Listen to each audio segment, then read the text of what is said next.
प्रतिदिन वैक्सीन दिए जाएंगे 100 लोगों को। योगी सरकार ने कोरोना के खिलाफ जारी अपनी बड़ी लड़ाई के आखिरी दौर का आगाज कर दिया है। अब लोगों के बीच कोरोना का वैक्सीन पहुंचने वाला है और सरकार ने इसकी पूरी तैयारी कर रखी है। इस बार माहौल क्या है, मैं आपको यही बताने जा रहा हूं कि कोरोना पर आखिरी बार की क्या है सरकार की तैयारी।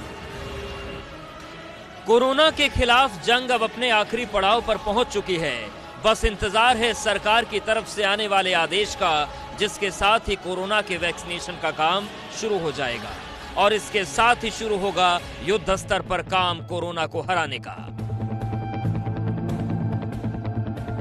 दरअसल अलग अलग देश कोरोना के वैक्सीन पर काम कर रहे हैं। ऐसे में देश में भी कोरोना की वैक्सीन का ट्रायल शुरू हो चुका है। वो अपने आखिरी पड़ाव में है, जिसके बाद जल्द ही सबके सामने कोरोना की वैक्सीन होगी।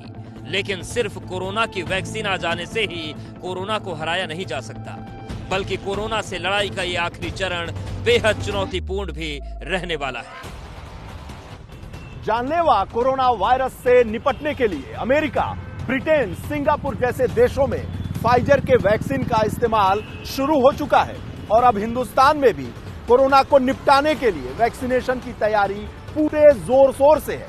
और ऐसे में सबसे ज्यादा जनसंख्या वाला प्रदेश यूपी भी कोई पीछे नहीं है। योगी सरकार ने वैक्सीन आने से पहले ही वैक्सीनेशन को लेकर पूरी तैयारी कर ली है। इसके लिए बाकायदा कोरोना वैक्सीन के लिए अलग अलग जिलों में कोरोना वैक्सीन स्टोरेज रूम बनाए गए हैं, तो वहीं लखनऊ में ऐशबाग में कोरोना वैक्सीन स्टोरेज रूम बनाया गया है, जहां ILR यानी आइस लाइन रेफ्रिजरेटर की व्यवस्था की गई है, जिसके जरिए कोरोना वैक्सीन को सुरक्षित रखा जा सकेगा। हमारी तैयारी जहां तक है, हमारा पहले से ही बना बनाया कोल्ड चेन है, क्योंकि हमारा बहुत बृहद कार्यक्रम टीकाकरण का चलता है। उसी के अंदर हमारे पास पर्याप्त कैपेसिटी भी अभी उपलब्ध है। साथ में जहां हमको लगता है कैपेसिटी बढ़ाना है, तो उन 22 जनपदों में हम लोग ने नया स्पेस तैयार करके, नए कमरे तैयार करके उसमें भी पूरी तैयारी कर ली है। एंड ऑफ दिस मंथ तक जितने भी हमारे कैपेसिटी जो हमारे हर जनपद में बढ़ाना या एग्जिस्टिंग कैपेसिटी या मशीन्स को ठीक कराना या टेक्नीशियन को करना, ये कंप्लीट हमारा बिल्कुल तैयार हो जाएगा। कोरोना वैक्सीन रखने के लिए केंद्र सरकार की तरफ से लखनऊ को 4 ILR यानी आइस लाइन रेफ्रिजरेटर भेजे गए हैं। इस रेफ्रिजरेटर में वैक्सीन को 2 से 8 डिग्री तापमान पर सुरक्षित रखा जा सकेगा। एक रेफ्रिजरेटर की क्षमता 225 लीटर वैक्सीन स्टोर करने की है, यानी 4 रेफ्रिजरेटर में कुल मिलाकर एक समय पर 900 लीटर वैक्सीन रखी जा सकेगी। हमारे साथ ACMO लखनऊ के डॉक्टर MK सिंह साहब हैं। MK सिंह साहब, क्या खासियत है इसकी? देखिए, ये जो ice line refrigerator specially designed है कोरोना वैक्सीनेशन के लिए प्राप्त हुए हैं। इसमें हम अगर इसको देखें तो इसके स्पेसिफिकेशन बड़े क्लियर कट हैं। +2 to +8 डिग्री सेंटीग्रेड पर हम वैक्सीन को इसमें मेंटेन कर सकते हैं। अगर इसके ऊपर आप देखें तो ये देखेंगे कि specially design super chill technology से बना हुआ जो हमारा आइस लाइन रेफ्रिजरेटर है, अन्य फ्रिज के मुकाबले जो है वो बिल्कुल भिन्न है, क्योंकि अन्य फ्रिज में ये सारी चीज़ें पीछे रहती हैं, लेकिन ये IT एक्सपर्ट्स के द्वारा इस तरह से डिज़ाइन किया गया है कि इसकी कूलिंग कैपेसिटी जो है वो +2 to +8 के बीच में। इसके अंदर की खासियत बताएं। इसके अंदर अगर हम देखें तो इसमें 4 रैक दिए गए हैं और 5 खाने वो हो जाते हैं। 4 रैक को जब हम लगाते हैं, इसी में हम जो है वो कोरोना वैक्सीन को रखेंगे और जिससे जो है उनका कोल्ड चेन मेंटेन रहे। ऐशबाग के कोरोना वैक्सीन स्टोरेज रूम से कोरोना वैक्सीन को शहर के अलग अलग कोरोना सेंटर तक पहुंचाया जाएगा, जिसके लिए वैन का इंतजाम भी किया गया है। ये वही खास वैन है जिसमें वैक्सीन को लाया और ले जाया जाएगा। इसमें हवा न जा सकती है न आ सकती है। इसी से डिस्ट्रिक्ट वैक्सीन स्टोर से वैक्सीन बाकी जगह भेजी जाएगी। इसके लिए प्रॉपर रूट चार्ट तैयार किया गया है। वैन में GPS होगा, जिससे लगातार ट्रेसिंग होती रहेगी। अब हमारे साथ ACMO डॉक्टर MK सिंह साहब हैं, जो इस खास वैन के बारे में बताएंगे। क्या खासियत है इसकी? देखिए, ये जो वैक्सीन वैन है, ये इंसुलेटेड वैक्सीन वैन है। इसमें हवा ना बाहर से अंदर जा सकती है, ना अंदर से बाहर जा सकती है। और अगर आप इसको देखें तो ये स्पेशली डिज़ाइन है वैक्सीन के ट्रांसपोर्टेशन के लिए। और ये इतनी थिक और इंसुलेटेड बनाई गई है कि इसमें किसी भी तरीके से जो है एयर की एंट्री बाहर से अंदर या अंदर से बाहर नहीं होगी, और हम जिस भी तापमान पर कोरोना वैक्सीन को भेजेंगे वो पूरी तरीके से सुरक्षित प्लानिंग यूनिट्स को पहुंचेगी। डॉक्टर साहब, बहुत मोटा दरवाजा है इसका और बहुत थिक है चारों तरफ से जो इसका कवर है। जी हाँ, ये खास तौर से जो है वैक्सीन के ट्रांसपोर्टेशन के लिए भारत सरकार के द्वारा ministry of health and family welfare के द्वारा जो है वो प्रदान की गई है, और कोरोना वैक्सीन के इंतजामात के लिए ये इसमें एक कदम और है। दरअसल कोरोना को हराने के लिए वैक्सीनेशन का काम जनवरी से शुरू होने जा रहा है और सोमवार और शुक्रवार के दिन वैक्सीनेशन का काम किया जाएगा, जिसके तहत सभी स्वास्थ्य कर्मियों की छुट्टियों को रद्द कर दिया गया है। वहीं इसको लेकर ट्रेनिंग भी शुरू हो चुकी है। इसके लिए बाकायदा स्वास्थ्य कर्मियों को ट्रेनिंग दी जा रही है। इसके साथ ही डेटा एंट्री ऑपरेटर्स को भी ट्रेनिंग दी जा रही है, जो वैक्सीनेशन से संबंधित मैसेज वैक्सीन लगाने वाले शख्स को भेजेंगे। हमारी तैयारी पूरी तरह से बिल्कुल पुख्ता है, इसलिए कि हम 10 महीनों से कोविड के प्रबंधन में जिस तरह से हमने सिस्टमैटिक तरीक़ा से काम किया है, उसी तरह से हमारे यहाँ भी हर चीज़ तैयार है। और जैसे मैंने आपको बताया कि टीकाकरण का काम हमारा लगभग एवरी ईयर चलता है, साल में 2-3 बार चलता है, तो उसी तरह हमने वैक्सीनेशन के लिए भी हमारे वैक्सीनेटर्स को चिन्हित कर लिए हैं। वैक्सीनेटर्स का ट्रेनिंग सेंट्रल गवर्नमेंट से लेके प्रदेश के लेवल तक हो चुका है, प्रदेश से लेके डिस्ट्रिक्ट लेवल तक भी मास्टर ट्रेनिंग हो चुके हैं, और डिस्ट्रिक्ट लेवल से हमारे डॉक्टर्स की ट्रेनिंग आज के दिन चल रहा है, और उसके बाद हमारे टेक्नीशियंस और अन्य लोग का साथ साथ चलेगा। कोरोना वैक्सीन स्टोरेज रूम के साथ साथ शहर के अलग अलग हिस्सों में वैक्सीनेशन सेंटर बनाए जा रहे हैं, जिसके लिए सरकारी इमारतों का इस्तेमाल किया जाएगा। सरकारी यूनिट्स को प्लानिंग यूनिट में तब्दील किया जा रहा है, जिससे बिना किसी मेहनत के सरकारी खर्चे पर ही वैक्सीनेशन का काम किया जा सके। देखिए, अभी तो गवर्नमेंट सेटअप में हम वैक्सीनेशन करेंगे। हमारी जितनी भी गवर्नमेंट इकाइयाँ हैं, चाहे वो रूरल की हो या अर्बन की हो, वहाँ पर हम टीकाकरण शुरू करेंगे। सोमवार और शुक्रवार सप्ताह में 2 दिन वैक्सीनेशन के लिए निर्धारित किया गया है। उसके पीछे वजह यह है कि हमारे जो स्वास्थ्य के अन्य कार्यक्रम है, जैसे बुधवार और शनिवार टीकाकरण होता है और वो नियमित टीकाकरण होता है, तो सोमवार और शुक्रवार का दिन जो है वो निर्धारित किया जा रहा है इस कोरोना वैक्सीनेशन के लिए। 2 डोजेज लगाई जाएंगी, एक आज और एक 28वें दिन। वैक्सीनेशन सेंटर को 3 हिस्सों में बांटने की योजना बनाई गई है। पहला रूम वेटिंग रूम होगा, जिसमें वैक्सीनेशन के लिए आए लोग अपनी बारी का इंतजार करेंगे। तो वहीं दूसरा हिस्सा वैक्सीनेशन रूम होगा, जिसमें वैक्सीन लगाई जाएगी, और उसके बाद तीसरे रूम यानी ऑब्जर्वेशन रूम में शख्स को भेज दिया जाएगा, जहां वैक्सीन लगने के बाद करीब आधा घंटा व्यक्ति को रुकना होगा। ये एक सेफ्टी मेजर होगा, जिससे वैक्सीन लगने के बाद लोगों को घबराहट, फोबिया, पैनिक अटैक जैसी कोई दिक्कत हो तो इसे आसानी से हैंडल किया जा सके। देखिए, कोविड-19 के वैक्सीनेशन के लिए हम लोगों को राज्य स्तर से प्रशिक्षण प्राप्त हुआ था, और आज जो है जनपद लखनऊ के हमारी जितने भी प्लानिंग यूनिट्स हैं, वहाँ पर जो है वो हम उनको बुला के और वहाँ के सुपरिटेंडेंट्स को, हेल्थ एजुकेशन ऑफिसर्स को, डाटा एंट्री ऑपरेटर्स को बुला के सारी चीज़ों की ट्रेनिंग दे रहे हैं। कोविड-19 के बारे में बता रहे हैं। ये बता रहे हैं कि टीकाकरण सत्र स्थल पर जो है वो 3 कमरे होने हैं, waiting room, vaccination room, observation room, entry point और एग्जिट पॉइंट अलग होगा। उसी के साथ जो है वो किस तरीके से हम जो है वो अपनी कोल्ड चेन को मेंटेन करेंगे, ये सारी चीज़ों को आज हम बहुत ही विस्तार से अपनी यूनिट्स को बता रहे हैं, जिससे कि वो यहाँ से जाने के बाद अपने अधीनस्थ जो उनके कर्मचारी हैं उनकी ट्रेनिंग कर सकें। और 3 कमरे चिन्हित करने का काम, कहाँ ऑब्जर्वेशन रूम होगा, कहाँ वेटिंग रूम होगा, कहाँ वैक्सीनेशन रूम होगा, ये सारी चीज़ों को आज जो है वो विस्तार से बताया जा रहा है। साथ ही साथ कोल्ड चेन के बारे में भी बताया जा रहा है, कंडीशनिंग ऑफ आइस पैक के बारे में बताया जा रहा है, बायोमेडिकल वेस्ट के डिस्पोजल के बारे में बताया जा रहा है। तो ये सारी चीज़ें आज यहाँ पर हो रही हैं। वहीं केंद्र सरकार ने कोरोना की वैक्सीन के डोज दिए जाने के काम में चुनाव आयोग की मदद लिए जाने का फैसला किया है। वैक्सीन की डोज चुनाव आयोग के बनाए गए बूथों की तर्ज पर बूथ लेवल पर दी जाएगी। हर दिन एक बूथ पर 100 लोगों को ही वैक्सीन दी जाएगी। जरूरत पड़ने पर इसकी संख्या 200 तक भी की जा सकती है। केंद्रीय स्वास्थ्य राज्य मंत्री अश्विनी चौबे की माने तो बूथों पर उसी तरह के इंतजाम किए जाएंगे जैसे चुनाव के दौरान वोटिंग बूथों पर किए जाते हैं। हमें वैक्सीन को हराने के लिए बूथों के जैसा व्यवस्था हम करने जा रहे हैं। देश भर में ऐसे हजारों बूथ बनेंगे, लाखों, जहां वैक्सीन दिए जाएंगे। हमने 100 अभी फिलहाल जो एक्सपर्ट ग्रुप ने तय किया है कि 100 प्रतिदिन वैक्सीन दिए जाएंगे 100 लोगों को, और वो संख्या बढ़ाई भी जा सकती है। एक्सपर्ट ग्रुप के अनुसार वो संख्या 200 भी हो सकती है।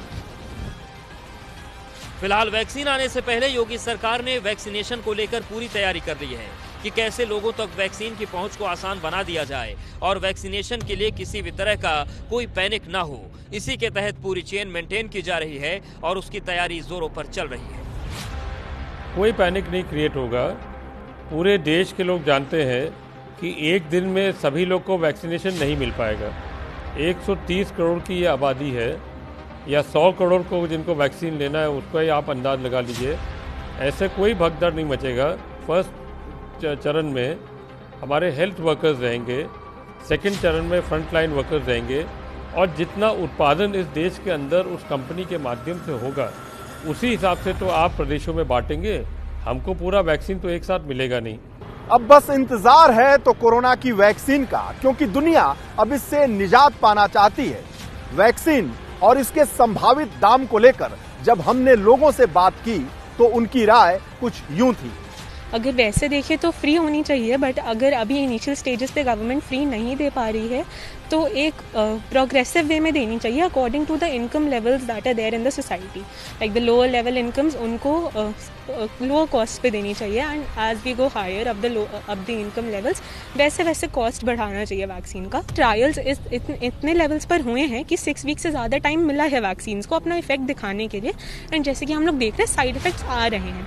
तो अगर कोई बहुत डेंजरस साइड इफेक्ट्स होंगे तो वैक्सीन को वैसे भी रोक दिया जाएगा, और अगर वैक्सीन ऑथराइज हो रही हैं यूज़ के लिए तो इसका मतलब है कि वो सेफ हैं, और लोगों को इतना ट्रस्ट रखना चाहिए गवर्नमेंट और मेडिकल अथॉरिटीज़ में। सबसे पहला कंसर्न यही है कि इस वैक्सीन के कई साइड इफ़ेक्ट्स हैं और हर इंडिविजुअल का थोड़ा डिफरेंट रिस्पॉन्स हो सकता है। तो ये तो ऑफ कोर्स कंसर्न है कि हमारे इंडिविजुअल बॉडी का कैसा रिस्पॉन्स होगा।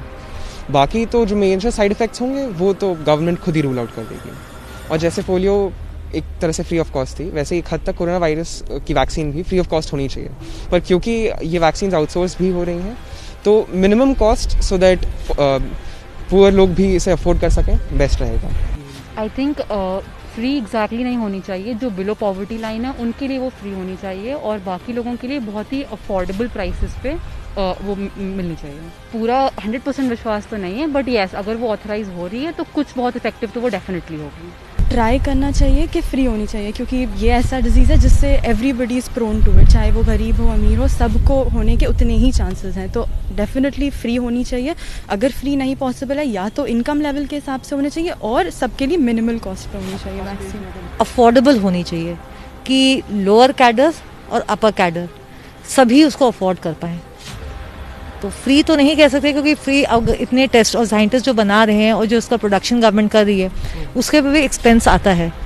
सर मेरे हिसाब से चार्जेबल होनी चाहिए, फ्री नहीं होनी चाहिए। कॉस्ट इस तरह की होनी चाहिए कि हर आदमी उसको अफोर्ड कर पाए। अफोर्डेबल होनी चाहिए हर एक इंसान के लिए कि वो अफोर्ड कर पाए, अपने लगवा पाए। अगर उसकी ज़रूरत है तो वो लगवा पाए बिना सोचे कि क्या हम इसको अफोर्ड कर पाएंगे कि नहीं कर पाएंगे। ऐसा प्राइस होना चाहिए सबके लिए। वैक्सीन का इंतज़ार है, क्योंकि जैसे ही आए ये बहुत ज़रूरी चीज़ हो गई है आज के समय में, एसेंशियल हो गई है, और जितनी जल्दी से जल्दी आए उतना ज़्यादा देशवासियों को सबको फ़ायदा हो सके। और जब वो मार्केट में आएगी तो हमें गवर्नमेंट पे पूरा विश्वास है कि वो सब अपने जो परीक्षा परिणाम होते हैं उन सारे एक्सपेरिमेंट्स को वो तय करने के बाद में मानक को जब स्टैंडर्ड उसमें आ जाएगी तभी वो लॉन्च करी जाएगी, और डेफिनेटली उसके बाद किसी को कोई शक नहीं होना चाहिए। कोरोना पर प्रहार के लिए जहां आम जनता एक तरफ पूरी तरीके से तैयार है, वहीं सरकारी बंदोबस्त भी जोरों पर है। लेकिन इसकी एक रिपोर्ट काफी चौंकाने वाली, और वो ये कि ये बीमारी केवल जानलेवा ही नहीं बल्कि लोगों को मानसिक तौर पर भी बीमार कर देती है। कोरोना वायरस से आखिरी जंग के दौर में देश पहुंच चुका है, जहां वैक्सीन का ट्रायल तेजी से हो रहा है और जनवरी से लोगों तक वैक्सीन पहुंचने भी लगेगी। लेकिन क्या सिर्फ वैक्सीनेशन भर से दिक्कतें दूर हो जाएंगी, या फिर मामला भी इससे आगे निकल चुका है, क्योंकि कोरोना की दहशत ने लोगों के दिमाग पर असर डालना शुरू कर दिया है। कानपुर से आई एक रिपोर्ट आपको भी सोचने पर मजबूर कर देगी कि क्या वाकई कोरोना सिर्फ जान का दुश्मन है या फिर जान बच जाने के बाद भी इसका असर दिमाग पर रहता है। ये है अजीत, कानपुर के रहने वाले हैं, जो हाल ही में कोरोना की जगड़ से बाहर तो निकल आए, लेकिन कोरोना के डर ने दिमाग पर ऐसा असर डाला है कि हर कुछ देर पर हाथों को सैनिटाइज करते हैं और साथ ही मास्क को लेकर बेहद संवेदनशील हो गए हैं। यानी कोरोना के खौफ से जीवन शैली में बड़ा बदलाव आ गया है, जिसे वो भी कुछ सामान्य नहीं मानते। अब कानपुर के मनोरोग विभाग में उनका इलाज चल रहा है।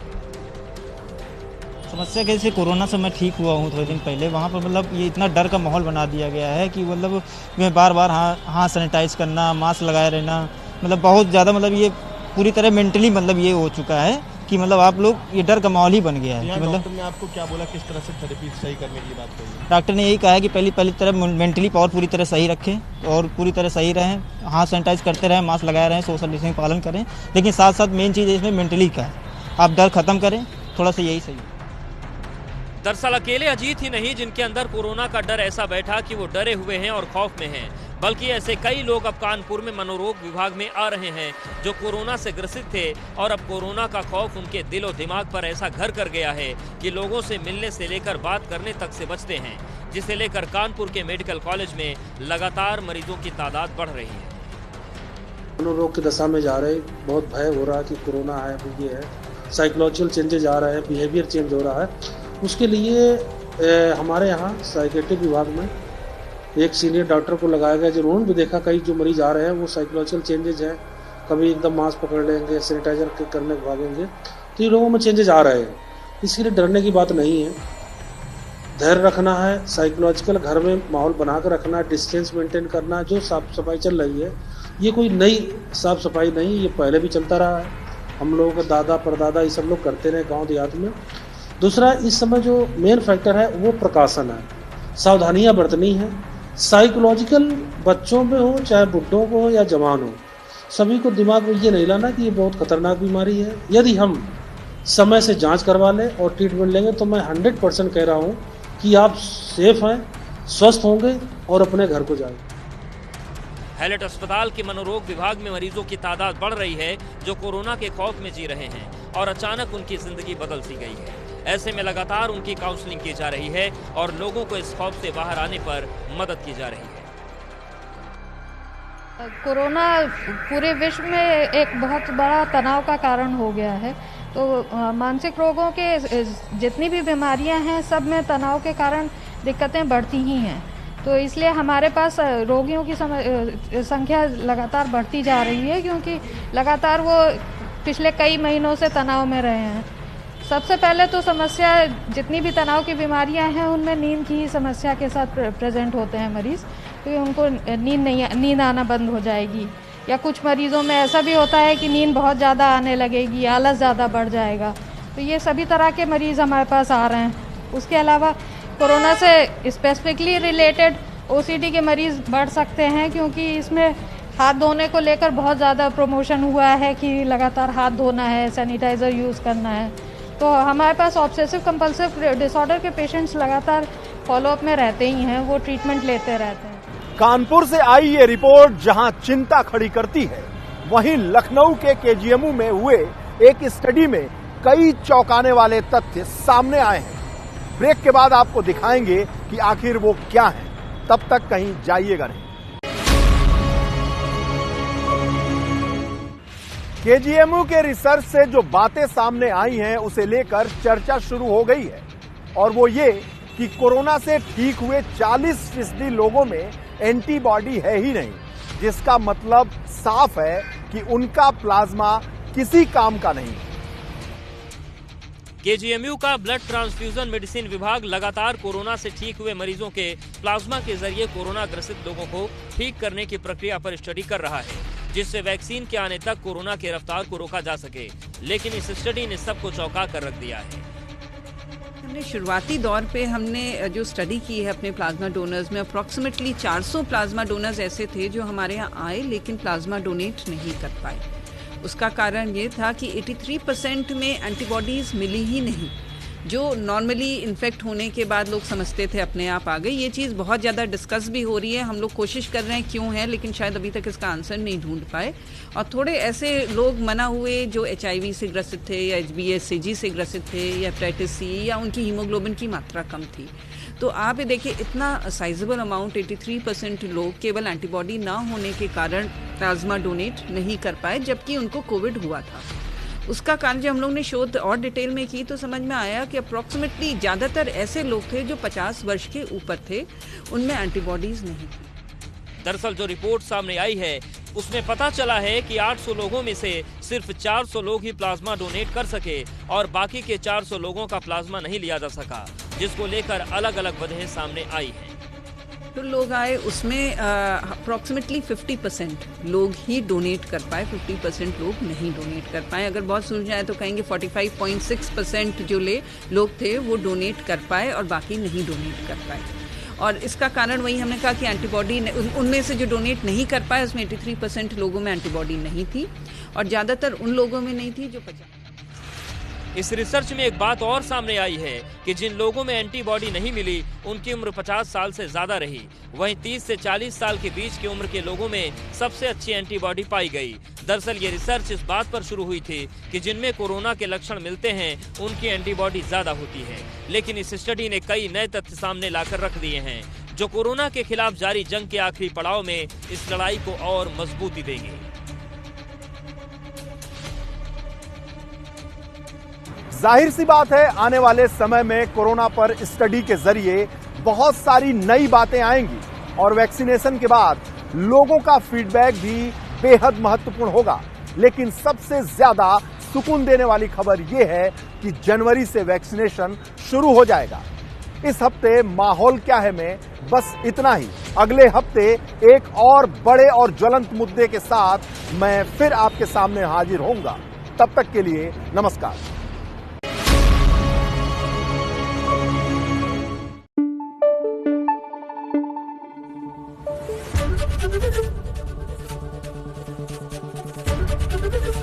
एबीपी गंगा, खबर आपकी, जुबान आपकी।